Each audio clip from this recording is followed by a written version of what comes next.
istrinya dan anak-anaknya, kemudian dia menyuruh budaknya untuk menjadi imam.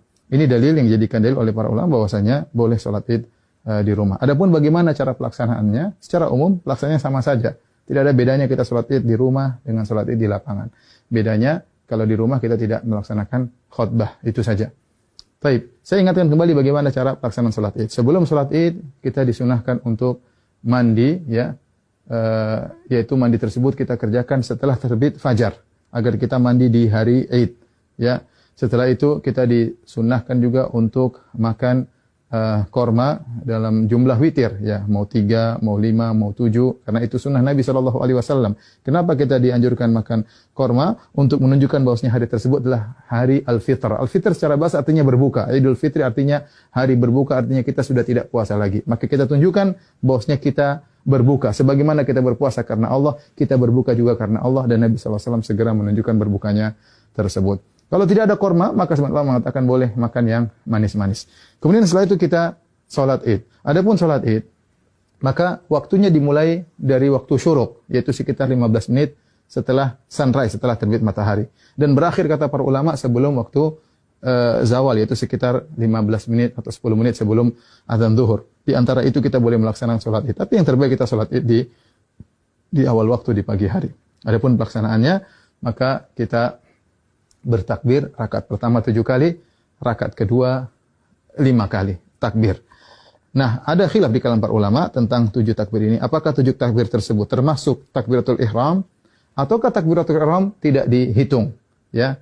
Takbiratul ihram tidak dihitung. Ini pendapat Imam Syafi'i rahimahullahu taala dalam kitabnya Al-Um, bahwasanya takbiratul ihram tidak dihitung. Jadi bagaimana caranya?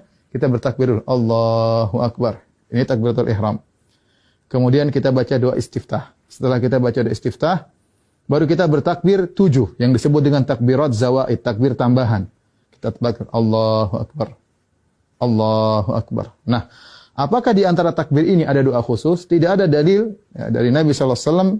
Nabi pernah disebutkan membaca sesuatu di antara takbir-takbir tersebut. Oleh karenanya, pendapat mazhab Maliki tidak ada bacaan. Namun sebagian ulama berpendapat boleh membaca sesuatu seperti mazhab Syafi'i. Kita boleh bertakbir, boleh bertahmid, boleh bertahlil di antara takbir-takbir tersebut. Kita ulangi, kita Allahu Akbar, takbiratul ihram, kemudian kita baca doa istiftah, kemudian kita takbir 7 kali. Allahu Akbar 1, Allahu Akbar 2, ya, Allahu Akbar 3. Antara takbir satu dengan yang lainnya kita ada jeda sedikit, apalagi kalau kita jadi imam, agar makmum di belakang bisa mengikuti kita. Kita lanjutkan Allahu Akbar 4, Allahu Akbar 5, Allahu Akbar 6, Allahu Akbar 7.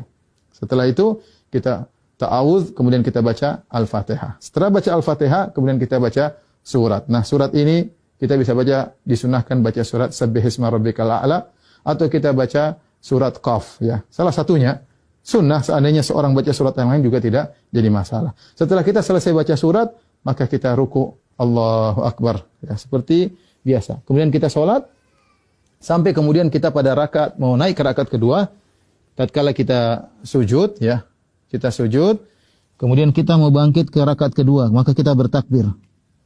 Allahu Akbar.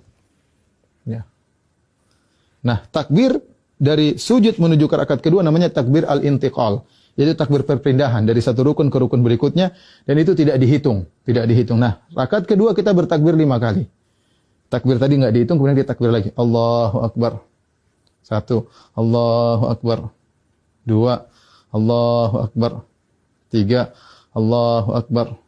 4, Allahu Akbar. 5. Kemudian kita baca Al-Fatihah dengan jahar.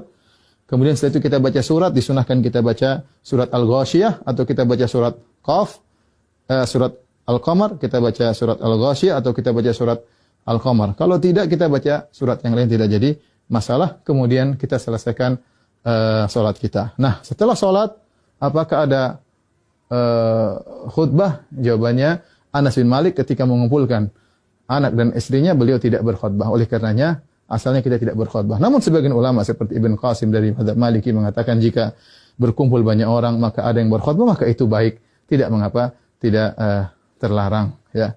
Demikian tata cara singkat ini, semoga bermanfaat bagi kaum muslimin. Semoga Allah menerima ibadah kita. Wabillahi taufiq. Assalamualaikum warahmatullahi wabarakatuh.